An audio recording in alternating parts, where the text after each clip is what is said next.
And welcome back. When you think about foods that are Utah staples, you might think of fry sauce, funeral potatoes, and of course you can't forget Jell-O. Yeah, those top the list pretty much. But in Draper, one man is bringing the flavors of Southern cooking to the desert.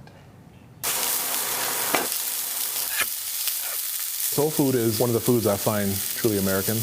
At Sauce Boss Southern Kitchen, your mouth starts watering when you open the front door. Oh, that's good. Really good.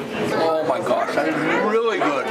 It's in anticipation of decadent mac and cheese, buttery cornbread, crunchy but moist fried chicken, and balanced collard greens. The spices, I'm still getting a kick in my mouth right now. Yeah. It's incredible. Love that. Beyond flavors, these dishes with an even richer history. It's food that came from discarded, unwanted pieces of meat given to slaves in the South. And they had to turn it into something palatable so they could keep going, keep working, stay alive.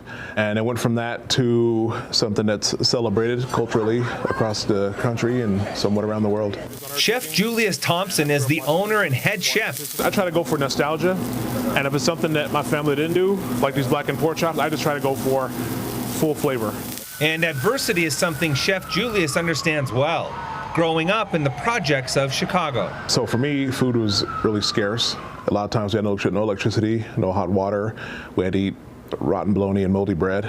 His mother, addicted to drugs. Everybody would be in a room on drugs, 10, 15, 20 people, and I'd be out sitting alone outside, nothing to eat, playing in the dirt. So I thought to myself, maybe that's what family is. Making for an unstable childhood. I bounced back and forth between Utah and Chicago, living in homeless shelters on the street. But he could always rely on a meal at his grandmother's. My grandmother, who raised 10 kids, would always make big portions of food. We'd go in there and make us something to eat, and that would help us carry on to the next day. And that food was soul food. Her catfish and bread pudding were two of my favorite things. And Grandma's catfish is Julius's wife's favorite too. It took many years, and he finally got one that I said, this is it. This reminds me of your grandma's catfish. Mid-game. When business slowed in the COVID-19 pandemic, he wrote an autobiography addressing his difficult childhood head on. It's called Pearls, the chronological interview of one of America's forgotten children. I had a lot of trauma pile up over the decades, and during the pandemic I had a lot of time to take all that trauma and get it out. I'm just so happy for him that he has been able to work through a lot of his traumas and live his dream. As for his ancestors who created soul food, Julius honors them through his cooking and his restaurant. They wanted peace, happiness, prosperity like everybody else did. All